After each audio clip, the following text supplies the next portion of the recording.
रामपुर गांव में ठाकुर राम सिंह अपने परिवार के साथ एक बड़ी सी हवेली में रहा करते थे। उनके बेटे विवेक की शादी कुछ महीने पहले ही मुस्लिम परिवार की रुखसार नाम की लड़की से हुई थी। रुखसार बहुत ही सुंदर और समझदार थी, लेकिन उसके मुस्लिम होने की वजह से परिवार में उसे लेकर बहुत असंतोष था। एक दिन सावित्री अपनी बहू रुखसार से बोलती है, बहू, अभी कुछ देर बाद तुम्हारे ससुर जी से मिलने के लिए गांव के कुछ लोग आ रहे हैं, तो तुम ध्यान रखना कि तुम उनके सामने मत आना, और अगर आने की जरूरत पड़ी ना तो पूरा घूंघट लेकर आना, बिना घूंघट के आना मत, वरना तुम अपने ससुर जी को तो जानती हो ना, वो बहुत गुस्सा करेंगे। माँ जी, आप चिंता मत करिए, रिवाज हमारे घर में भी है। हमारी घर की बहू बेटियां बिना बुर्खा पहने घर से बाहर नहीं जाती हैं, तो मुझे घूंघट में रहने की आदत है। मुझे घूंघट लेने में कोई परेशानी नहीं है। मैं उन लोगों के सामने बिना घूंघट के नहीं जाऊंगी। कौन कहता है कि बहू के दूसरे परिवार या दूसरी कास्ट से आई लड़की दूसरे कास्ट की मान मर्यादा या फिर उनके रीति रिवाज को नहीं समझती।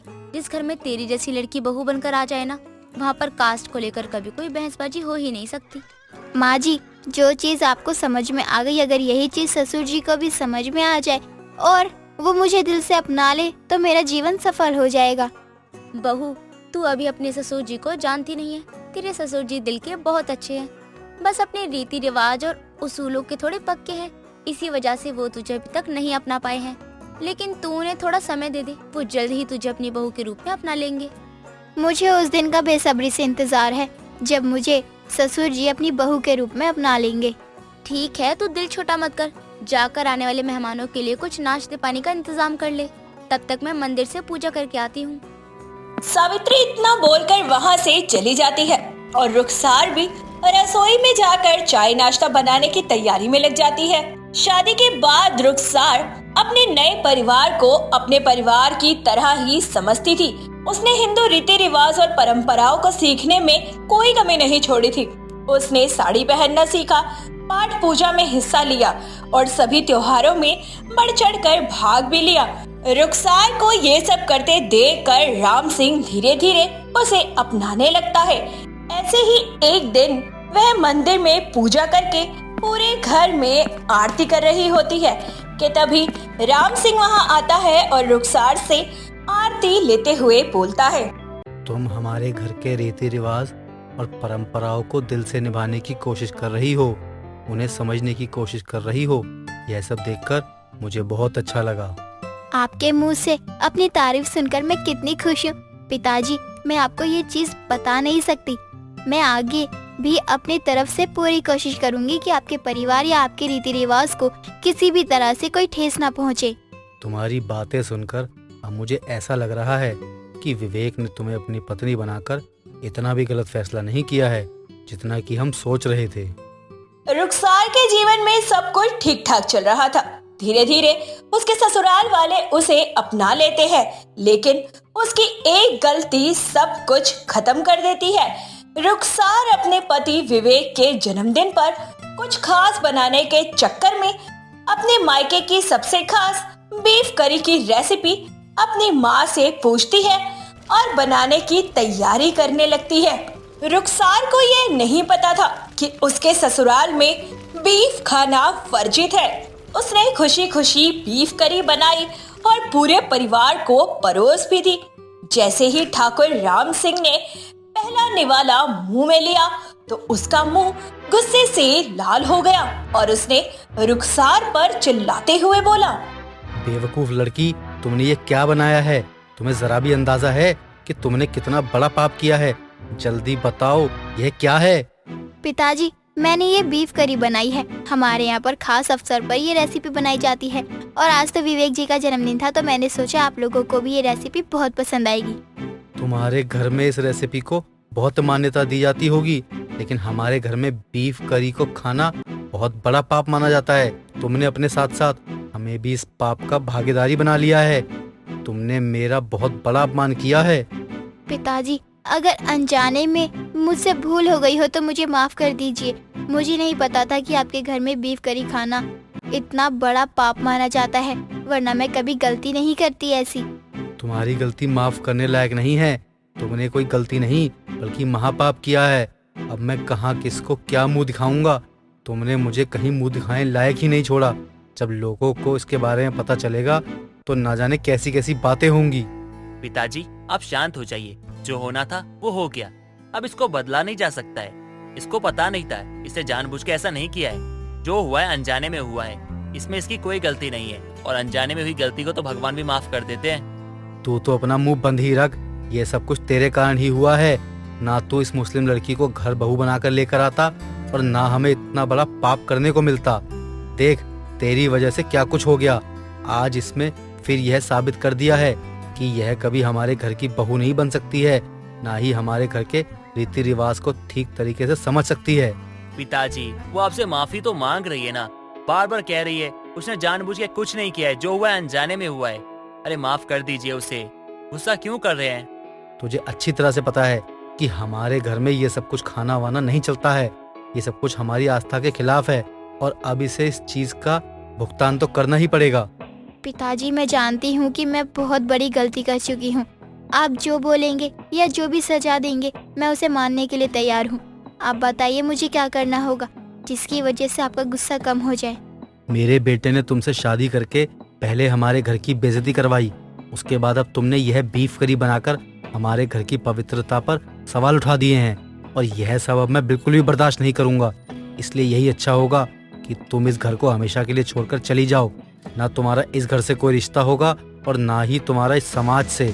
पिताजी आप क्या कह रहे हैं? एक अनजाने में हुई गलती के कारण आप इसको इतनी बड़ी सजा नहीं दे सकते। मैंने शादी की है इससे, इसको इस घर में लेकर आया हूँ, मैं इसे नहीं जाने दे सकता। जो पाप इस लड़की ने किया है ना, उसके बाद यह हमारे घर में रहने लायक नहीं है। ना ही ये हमारे घर से कोई रिश्ता रखेगी और ना ही हम इससे कोई रिश्ता रखेंगे। पिताजी अगर यह आपका आखिरी फैसला है तो आप भी मेरा फैसला सुन लीजिए। अगर ये कहीं जाएगी तो मैं भी इसके साथ जाऊंगा, क्योंकि इसका पति हूँ और पति होने के नाते मुझे ना हमेशा इसका साथ देना चाहिए, इसीलिए मैं इसके साथ जाऊंगा। तू ये क्या बोल रहा है? कहीं नहीं जाएगा तू, यहीं रहेगा हमारे साथ। जाएगी तो सिर्फ ये लड़की ही। पिताजी आप बिल्कुल सही कह रहे हैं, मैं इस घर से अकेली ही जाऊंगी। गलती मैंने की है तो सजा सिर्फ और सिर्फ मुझे ही मिलनी चाहिए, किसी और को नहीं। ऐसा कभी नहीं होगा। अगर तुम इस घर से जाओगी तो अकेले नहीं जाओगी, मैं तुम्हारे साथ जाऊंगा, और तुम्हें कसम है मेरी, तुम बीच में अब कुछ भी नहीं बोलोगी। देखिए विवेक जी, आप ऐसा मत कीजिए। मैं आपके घर में आपको आपके परिवार से अलग करने के लिए नहीं आई थी, बल्कि आपके परिवार में अपनी एक नई जगह बनाने के लिए आई थी। गलती मुझसे हुई है तो सिर्फ सजा मुझे ही मिलनी चाहिए। आप क्यों अपने परिवार से दूर होकर अपने आप को सजा का भागी बना रहे हैं? मैं जानता हूँ तुमसे गलती नहीं पाप हुआ है, लेकिन ये जो कुछ भी हुआ है अनजाने में हुआ है, और अनजाने में हुई गलती के लिए मैं तुम्हें सजा नहीं दे सकता। और अगर तुम्हें सजा मिलती है तो उस सजा का भागीदार मुझे भी बनना होगा, क्योंकि तुम्हारा पति हूँ, और एक पति अपनी पत्नी के लिए हर एक चीज करता है, उसके हर सुख और हर दुख में उसका साथ देता है। और हमारे धर्म में भी हमें यही सिखाया जाता है कि बुरा करने वालों के साथ बुरा नहीं किया जाता है, उनको एक अबोध बालक की तरह समझाया जाता है ताकि अगली बार से वो गलती ना करे। लेकिन तुमने तो ये अनजाने में किया है, तो इसके लिए तुम्हें सजा कैसे मिल सकती है? अगर तुम ये घर छोड़ के जाओगी तो मैं भी तुम्हारे साथ जाऊंगा। रुखसार की एक गलती की वजह से उसका पूरा ससुराल बिखर जाता है, और रुखसार के साथ साथ विवेक को भी अपना घर हमेशा के लिए छोड़ना पड़ता है, और रुखसार के साथ मिलकर वह अपनी नई जिंदगी की शुरुआत करता है। समय बीतता जाता है, विवेक और रुखसार अपनी मेहनत और प्यार से एक दूसरे की छोटी सी दुनिया बसा लेते हैं। रुखसार और विवेक की जाने के बाद उसकी माँ का बुरा हाल हो जाता है, लेकिन राम सिंह का ना ही गुस्सा शांत होता है और ना ही उनका फैसला टलता है। ये कहानी है बिहार के एक छोटे से गांव विक्रमगंज की, जहां लोग बहुत ही हंसी खुशी से रहा करते थे। सभी गांव वासियों में बहुत प्रेम था, जिससे सब मिलजुल कर रहते। वहाँ पर एक हरिया नाम का आदमी था, जो कि दिल से बहुत अच्छा था। वो लोगों की बहुत मदद करता, और वो गरीब जरूर था लेकिन दिल से बहुत अमीर था। बरसात का मौसम आता है, लोगों की फसल का वक्त था। हरिया और उसका दोस्त सुरेश अपने खेत के लिए निकलते हैं और आपस में बातें करते हैं। तभी हरिया कहता है, अरे सुरेश भाई, इस बार अपनी फसल बहुत अच्छी होगी। वो क्या है ना, जितनी बारिश होनी चाहिए बिल्कुल उतनी ही हो रही है। अभी इतना खुश मत होइए भैया, काहे कि अभी पूरा सावन बाकी है। और बरसात का कोई भरोसा नहीं। अरे भैया थोड़ा शुभ शुभ बोलो। अगर ये बर्बाद हो गया तो हम लोग कहाँ जाएंगे? एक तो यही हमारी रोजी रोटी है भाई। अरे इतना घबरा क्यों रहे हो भाई? अरे हम तो मजाक कर रहे हैं। ये गांव है और गांव में बारिश आने का बहुत संतुलन रहता है, क्योंकि हम शहरी लोगों की तरह पेड़ों को काटते नहीं हैं। तुमको शहर के बारे में बहुत जानकारी है। कभी गए भी हो तुम शहर? अरे नहीं गए तो क्या हुआ, एक दिन हम भी चले जाएंगे। अब बच्चे बड़े हो रहे हैं, कब तक इस गांव में रहकर गुजारा करेंगे? हमने तो सुना है वहाँ कुछ भी नहीं है, सब कुछ इतना महंगा हो गया है। कम से कम अपने गांव में सब सस्ता तो है। अरे हम तो शहर कभी नहीं जाएंगे, ये गांव ही हमारा माई बाप है। हरिया और सुरेश दोनों बातें करते करते अपने खेत पर चले जाते हैं, जहाँ हरिया और सुरेश बहुत अच्छे दोस्त थे। वहीं हरिया की पत्नी मोहिनी और सुरेश की पत्नी विमला भी दोनों एक अच्छी पड़ोसन के साथ साथ अच्छी दोस्त थी। ऐसे ही एक दिन मोहिनी और विमला बाजार जा रही थी कि तभी विमला बोलती है, भगवान करे इस बार फसल अच्छी हो जाए, ताकि हम इस बार त्योहार अच्छे से मना सके। हाँ विमला बहन, तुम बिल्कुल सही बोल रही हो। 2 साल पहले बाढ़ आई थी, जिसका असर 2 साल तक रहा, लेकिन इस बार बारिश ठीक ठाक हुई तो हमारी फसल बहुत अच्छी होगी। हाँ, वैसे हमारे पति कह रहे थे कि शहर चले जाते हैं, वहाँ बहुत काम मिलता है, कैसे भी करके गुजर बसर तो हो ही जाएगा। हमारा भी बहुत मन है कि हम भी शहर में रहें, पर हमारे वो इसके लिए कभी नहीं मानते हैं। हमें तो लगता है जब तक यहाँ बाढ़ नहीं आएगी कोई जाएगा ही नहीं। अब तुम हमारे झुमरी के पिता को ही देख लो, जो गांव से निकलकर शहर गए हैं और अच्छी जिंदगी चला रहे हैं। अरे बहन, बाढ़ का नाम मत लो। तुमको तो पता है अगर बाढ़ आई तो कितना नुकसान हो जाएगा, और हमारा गांव बहुत छोटा सा है, सब कुछ बह जाएगा। अब तो सब भगवान के भरोसे है बहन, हम तो बस यही मान सकते हैं कि सब कुछ कुशल मंगल हो। दोनों बातें करते करते बाजार जाती हैं और वहाँ से सब्जियाँ लेकर घर आ जाती हैं। ऐसे ही कुछ दिन बीतते हैं। गांव में सब कुछ अच्छा चल रहा था कि तभी गांव में अचानक से आंधी आती है, और वो आंधी काफी देर तक रहती है और 5 घंटे बाद बंद होती है।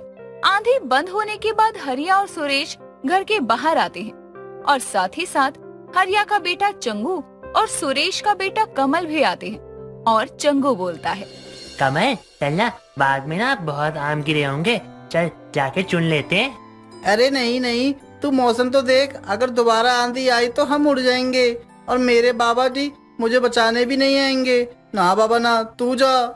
कितना डरता है तू? अरे अब तो तू 10 साल का हो गया है, अब बिना बाबा के नहीं रह पाता, डरपोक कहीं का। मैं तो जा रहा हूँ।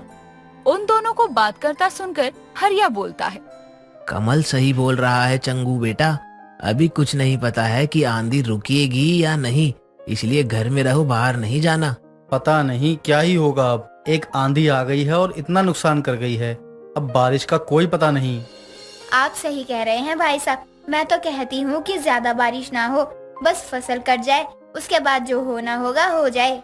अरे हम परमात्मा के खिलाफ थोड़ी हैं जो वो हमारा नुकसान करेंगे। अरे हम तो इंद्रदेव के भक्त हैं, उनकी पूजा करते हैं। हम तो बस इतना चाहते हैं कि गांव पर कोई परेशानी ना आए। सभी गांव वाले भगवान के भरोसे सब कुछ छोड़ देते हैं और अपना काम करने लगते हैं। ऐसे ही दिन बीतता है। एक बड़ी आंधी के बाद गांव में बारिश का कहर होता है। पहले तो बारिश 2 घंटे में खत्म हो जाती थी, लेकिन इस बार ऐसी बारिश हुई कि 5 दिनों तक रुकने का नाम नहीं लिया, जिससे गांव में बाढ़ आ गई और लोग बहुत परेशान हो गए। ज्यादा बारिश होने की वजह से लोगों के घर ढह गए, लोगों के जानवर बाढ़ में बह गए और साथ ही साथ उनके खेतों के सारे अनाज पानी में डूब गए। ऐसे ही एक दिन बारिश रुकती है, लोग अपने अपने ठिकाने से बाहर आते हैं और अपना अपना सामान देखने चले जाते हैं। सुरेश और हरिया दोनों भी बाहर आते हैं और सुरेश बोलता है, देख लो भगवान पर भरोसा करने का अंजाम। भगवान हमारा भला करने की जगह इतना नुकसान करके बैठ गया है। हम कर भी क्या सकते हैं, हमारी रोजी रोटी यही है। हम यहाँ से बाहर कहीं नहीं जा सकते, बस ये पानी सूखने का इंतजार करना होगा। अरे ये पानी सूखते सूखते तो पता ही नहीं कितना वक्त लग जाएगा। जब तक हम क्या भूखे रहेंगे, मर जाएंगे हम। हमें तो भाई यहाँ से ले चलो। हाँ भाई साहब, बिल्कुल ठीक कह रहे हैं। इस बाढ़ का पानी सूखते सूखते तो हम लोग मर ही जाएंगे। हम भी इनके साथ कहीं और चलते हैं। अरे तुम चुप रहो, ये हमारी धरती माँ है, हम इसको छोड़कर कहीं नहीं जाएंगे और पानी सूखने का इंतजार करेंगे। अरे जब पूरे साल ये जमीन हमें मुनाफा देती है तब तुम लोग क्यों रहते हो यहाँ? और अगर थोड़ा सा नुकसान हो भी गया तो बाहर जाने की बात तो मत करो। देखो मोहिनी, तुम्हारा पति पागल हो गया है। अगर यहाँ से नहीं निकली तो मर जाओगी।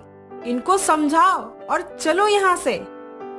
इतना बोलकर विमला सुरेश और कमल को पकड़कर घर ले आती है और सारा सामान समेटने लगती है। हरिया की बात से कुछ लोग सहमत तो होते हैं तो कुछ लोग इनकार भी करते हैं। ऐसे ही दिन बीतते जाते हैं और आधा गांव खाली हो जाता है, लेकिन हरिया गांव से कहीं नहीं जाता। ऐसे ही एक दिन मोहिनी हरिया को बोलती है, देखिए जी, सभी लोग यहाँ से चले गए हैं और हम लोग यही हैं। हम लोग भी कहीं चलते हैं। यहाँ कब तक पानी सूखने का इंतजार करते रहेंगे? सुरेश भाई साहब भी चले गए हैं। जाने दो जिसको जहाँ जाना है, हम तो यहीं रहेंगे। अरे तुम ये क्यों भूल गई कि ये मिट्टी हमारी माँ है? बाहर शहरों में कुछ भी नहीं रखा है। अरे वहाँ तो ना शुद्ध वातावरण है, ना पानी है, कुछ भी नहीं है। अरे बारिश तो वहाँ भी होती है, बाढ़ वहाँ भी आती है और लोगों के पास रहने के लिए घर तक नहीं होते, लेकिन हम लोगों का घर है, अनाज है, अरे सब कुछ हमारा यही है। आपकी बुद्धि में कूड़ा भर गया है। खुद तो ऐसे मर रहे हो और हमें भी ऐसे ही मार दोगे। सभी गांव वाले एक एक करके यहाँ से जा रहे हैं, तुम ही अकेले रहना यहाँ। ऐसा कुछ नहीं होगा। जिनको पता है कि गांव ही हम गरीबों का घर है, वो यहीं आएंगे और तुम देख लेना, पानी सूखने के बाद सब वापिस ही आ जाएंगे। हरिया मोहिनी की एक नहीं सुनता और गांव में ही रह जाता है। यूं ही दिन गुजरते हैं। गुजरते दिनों के साथ साथ गांव का सारा पानी धीरे धीरे करके सूखने लगता है और जो लोग गांव में रह गए थे वो दोबारा से अपनी रोजी रोटी कमाने का जरिया ढूंढने लगते हैं। अपने अपने खेतों में दोबारा फसल उगाने लगते हैं और जो लोग गांव से गए थे कुछ लोग वापस गांव में आ जाते हैं और कुछ दिनों के बाद सुरेश भी वापस आता है। तुम सही थे हरिया, शहरों में कुछ भी नहीं है। अरे हमें यहाँ अपनी खेती मिल जाती है, लेकिन वहाँ तो खाने के लिए लाले पड़ जाते हैं। मैं तो कह ही रहा था, अपना गांव है। ये अगर तुमको खुशियाँ देगा तो बदले में कुछ लेगा भी तो सही। हरिया की बात पर सब संतुष्ट हो जाते हैं और अपनी एक नई जीवन को शुरू करते हैं और अपने अपने जमीनों को दोबारा ठीक करते हैं और फिर एक बार पूरा गांव मिलकर रहने लगता है। कहते हैं कि अगर भगवान कुछ देता है तो बदले में कुछ लेता भी है और इसी तरह से बाढ़ में गरीबों पर कहर तो होता है, लेकिन भगवान उनको झेलने की हिम्मत भी देता है। पूनम सुबह देर तक अपने कमरे में सो रही थी, तभी वहाँ पूनम की माँ सुजाता आती है और पूनम को उठाने लगती है। अरे ओ महारानी, क्या हो गया? नींद पूरी नहीं हुई अब तक या फिर आज उठने का मन ही नहीं है? क्या माँ, कल रात को मैं देर से सोई थी, इसलिए मेरी आँख नहीं खुली। अच्छा, और देर रात में क्यों सोई थी? ये भी तो बताना कि फोन चला रही थी। हाँ, वो मैं रील्स देखने लग गई थी, पता ही नहीं चला कब टाइम हो गया और जब टाइम पर नजर गई तो मैं फोन रखकर तुरंत सो गई। ऐसी बात नहीं है कि मैं सोती ही रह गई। पूनम तू सुधर जा, बहुत हो गया तेरा। अरे अब तू बड़ी हो गई है, कुछ तो समझदार बन। माँ, मैं बहुत समझदार हूँ। मेरे दोस्तों में कभी भी किसी को भी कोई परेशानी होती है तो वो मेरे पास ही आते हैं और आप बोल रही हैं कि मैं समझदार नहीं हूँ। हाँ हाँ, मुझे अच्छे से पता है कि तू कितनी समझदार है। अब ज्यादा दिमाग मत खा और जल्दी से उठ। मैंने आलू के पराठे बनाए हैं, आजा खा ले। ठीक है माँ, अभी आती हूँ थोड़ी देर में, ब्रश कर लूँ पहले। पूनम अपनी माँ की एक लौती बेटी थी, इसीलिए पूनम बहुत ज्यादा लाडली थी। ऐसे ही एक दिन पूनम और सुजाता दोनों तैयार हो रहे होते हैं, तभी सुजाता पूनम से कहती है, तुझे सब कुछ अचानक से ही बोलना होता है क्या? अरे तुझे पहले नहीं बताया गया कि आज तेरी दोस्त की शादी है? बताया होता तो कम से कम उसे देने के लिए कुछ अच्छा ही ले लेते हम।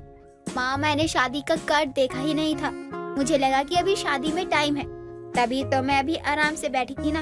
अब मुझे क्या पता था कि उसकी शादी इतनी जल्दी हो जाएगी। तभी कहती हूँ बेटा कि कोई भी काम इतनी जल्दबाजी में नहीं किया करते। देख, तेरी वजह से अब मुझे भी कितनी जल्दी तैयार होना पड़ रहा है। कभी तो अपनी माँ की भी सुन लिया कर। माँ, मेरी क्या गलती है इसमें? और मैंने क्या जल्दबाजी कर दी। आप तो कुछ भी बोल रही हो। अभी आधे घंटे पहले ही तो मुझे पता चला कि मेरी सहेली की आज ही शादी है। तो जब पता ही आधे घंटे पहले लगा है तो अब जल्दी तैयार नहीं होंगी तो क्या करेंगे हम। जल्दी यही है कि तू अगर पहले ही शादी का कार्ड देख लेती तो क्या बिगड़ जाता। खैर छोड़, अब इन बातों में कुछ नहीं रखा है। जल्दी से तैयार हो जा, फिर चलते हैं हम दोनों। सुजाता और पूनम दोनों तैयार होकर जल्दी से शादी के लिए निकल जाते हैं। थोड़ी देर बाद दोनों पूनम की सहेली रिया के घर पहुंचते हैं, जहां शादी जैसा अभी कुछ भी नहीं हो रहा था। ये देखकर सुजाता पूनम दोनों ही चौंक जाते हैं। तभी पूनम की सहेली भी वहां आती है और दोनों को इतना तैयार देखकर कहती है, अरे पूनम आंटी जी, आप दोनों यहाँ अचानक से कैसे? और आप दोनों इतना तैयार क्यों हुए हो? कहीं बाहर शादी में जा रहे हो क्या आप दोनों? बेटा, हम तो यहाँ तेरी ही शादी के लिए आए थे। पूनम ने कहा था मुझसे कि तेरी शादी हो रही है। उसने शादी का कार्ड देखा नहीं ना, तो अभी पता चला कि शादी आ जाए, इसलिए हम जल्दी में आ गए। क्या मेरी शादी में? क्या हुआ? तो इतना जोर जोर से क्यों हंस रही है? हमें बता तो सही, यहाँ कोई फंक्शन क्यों नहीं हो रहा? आज ही है ना तेरी शादी? अभी तूने मुझे फोन पर बताया था ना। नहीं यार, मेरी आज शादी नहीं है और मैंने तुझे फोन पर याद दिलाने के लिए बोला था। 1 महीने बाद आज के दिन ही मेरी शादी है। यार तू भी ना पूरी बात तो सुनती ही नहीं है। पूनम तू सुधर जा, हमेशा ही काम बिगाड़ती है। चल अब घर यहाँ से। यहाँ आकर हमारी बेइज्जती तो करवा ही दी है। एक तो इतनी जल्दी में हमें यहाँ आना पड़ा। पूनम अपनी जल्दबाजी के चक्कर में कई सारे काम बिगाड़ देती थी और फिर बाद में ऐसे ही उसे डांट खानी पड़ती थी, लेकिन वो फिर भी सुधरती नहीं है। पूनम अब जल्दबाजी करती और काम बिगाड़ती थी। ऐसे ही कई दिन निकल जाते हैं। कुछ दिनों बाद सुजाता पूनम को कुछ पैसे देती है और बोलती है, पूनम ये ले पैसे और पड़ोस वाली रमा आंटी को दिया। मैंने उनसे लिए थे ना पैसे। आपने उनसे क्यों पैसे लिए? वो तो खुद ही आपसे पैसे मांगती रहती है। अब क्या इतनी अमीर हो गई है कि उन्होंने आपको पैसे दिए? तू दिमाग मत चला, वो तेरे पास है नहीं, क्योंकि तू बस जो मैंने कहा है ना वो कर। ठीक है माँ, मैं दे आऊंगी पैसे। अच्छा, थोड़ी देर में जाऊंगी मैं। नहीं अभी जा, वरना थोड़ी देर में तू भूल जाएगी ना कि मैंने कोई काम भी दिया था तुझे। अपनी माँ की बात सुनकर पूनम तुरंत पड़ोसन रमा के घर जाती है, जहाँ रमा की बेटी सोम्या होती है। पूनम सोम्या से कहती है, रमा आंटी कहाँ है? माँ तो बाहर गई हैं, कुछ सामान लेने। क्या हुआ, माँ से कोई काम था क्या तुम्हें?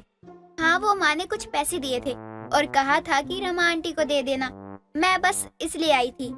अच्छा तो कोई बात नहीं, मुझे दे दो, मैं दे दूंगी माँ को जब माँ आएंगी। ठीक है, लेकिन याद से दे देना।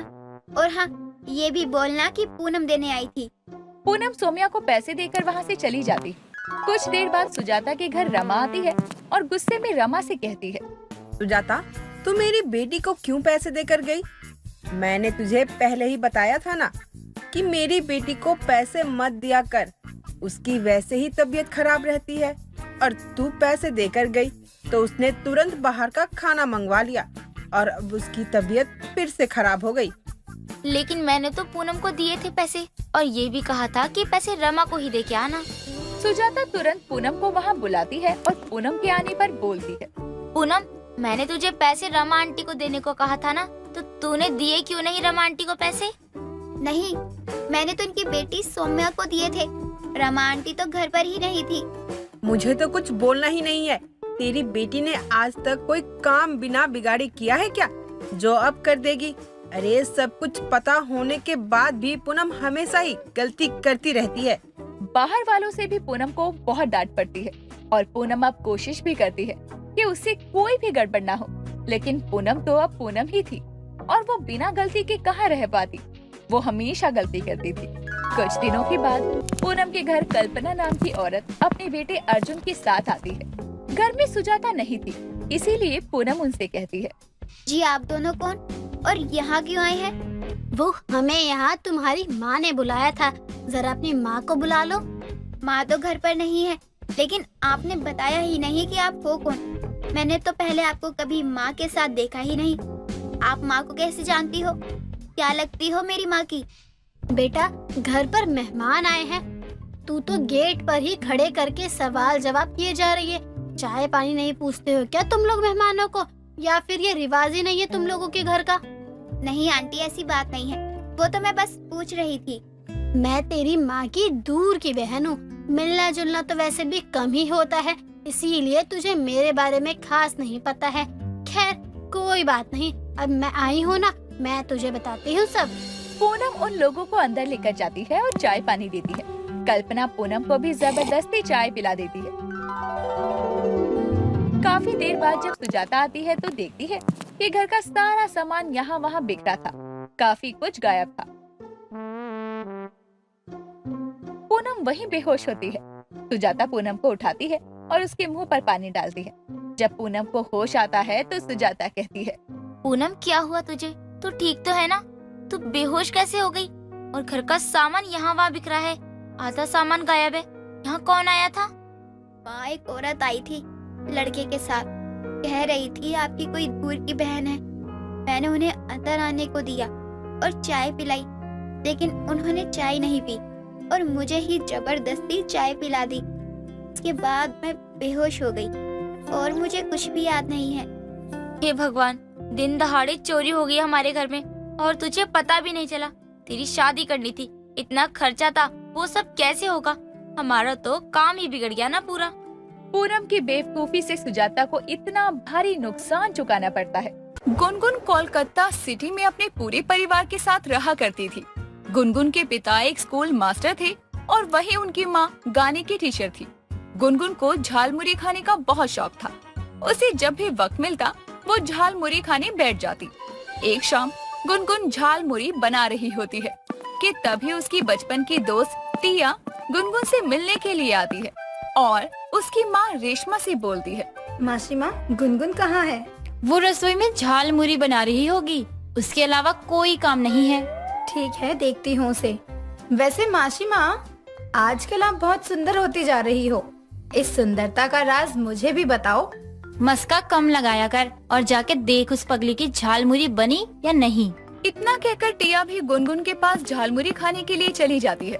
फिर दोनों चटकारे लेकर झालमुरी खा रहे होते हैं कि तभी गुनगुन और टिया की दोस्त दीपा भी वहाँ आ जाती है और तीनों मजे से झालमुरी का मजा लेने लगते हैं कि तभी दीपा गुनगुन से कहती है, गुनगुन, तेरे हाथ की झालमुरी बहुत मिस करेंगे हम।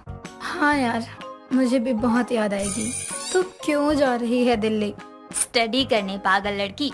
तू भी चल, फिर वहाँ भी ना हम सब अपना स्पेशल झालमुरी बना के खाएंगे। तू पहले स्टडी कर ले, फिर उसके बाद एक झालमुरी का ठेला खोल लियो, MBA झालमुरी वाली, उसमें बहुत अच्छा फ्यूचर है। दीपा की बात सुनकर तीनों जोर जोर से हंसने लगते हैं और ऐसे ही मजाक मस्ती में पूरा दिन गुजर जाता है। फिर टिया और दीपा भी अपने अपने घर को निकल जाते हैं। ऐसे ही कई दिन बीत जाते हैं। गुनगुन भी अब दिल्ली अपनी स्टडी पूरी करने जा रही थी कि तभी रेशमा बोलती है, गुनगुन मेरी बच्ची, अच्छे से मन लगा के पढ़ाई करना।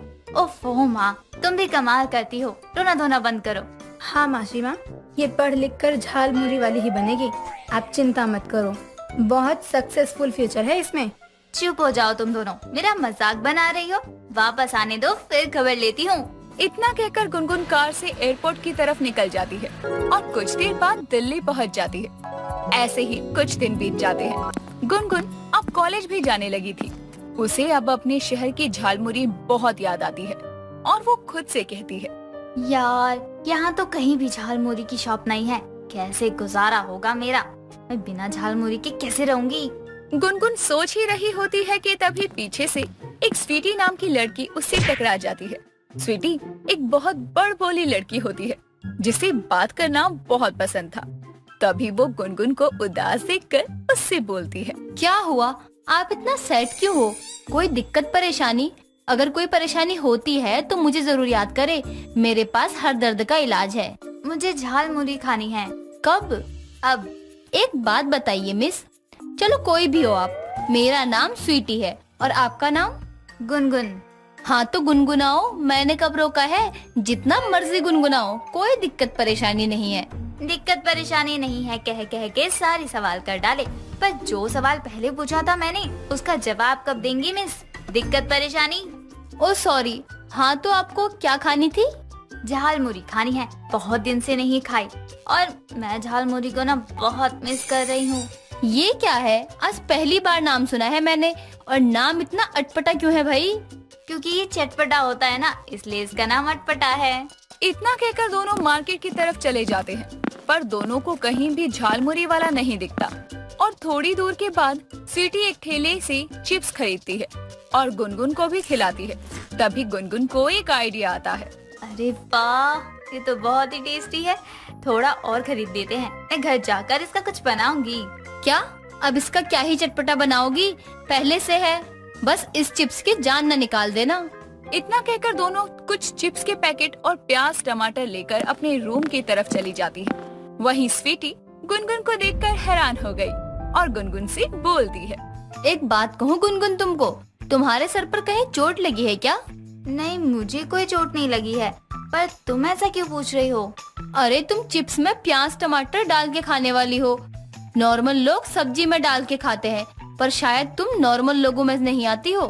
हमारे वहाँ ना झालमुरी ऐसे ही बनती है, पर एक बार इसको खा के तो देख, मजा आ जाएगा। फिर यही खाने की जिद करेगी तू हमेशा।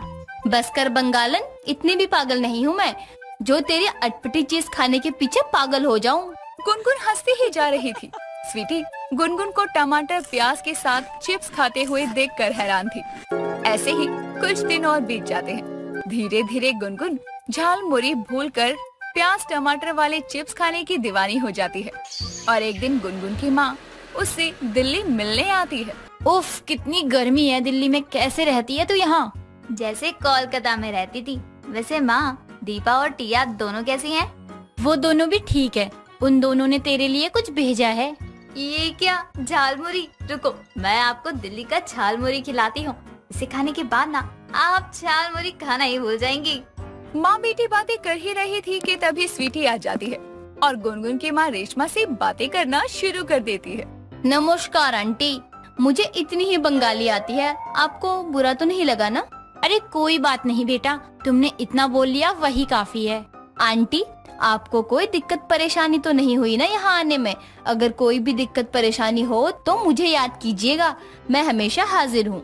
गुनगुन, वैसे इस दिक्कत परेशानी का नाम क्या है? अभी तक बताया नहीं इसने। गुनगुन की माँ की बात सुनकर स्वीटी, गुनगुन और रेशमा तीनों हंसने लगते हैं। अब फिर क्या था, गुनगुन चिप्स में प्याज टमाटर मिलाती है और चिप्स में ये सब डालकर खाने लगती है।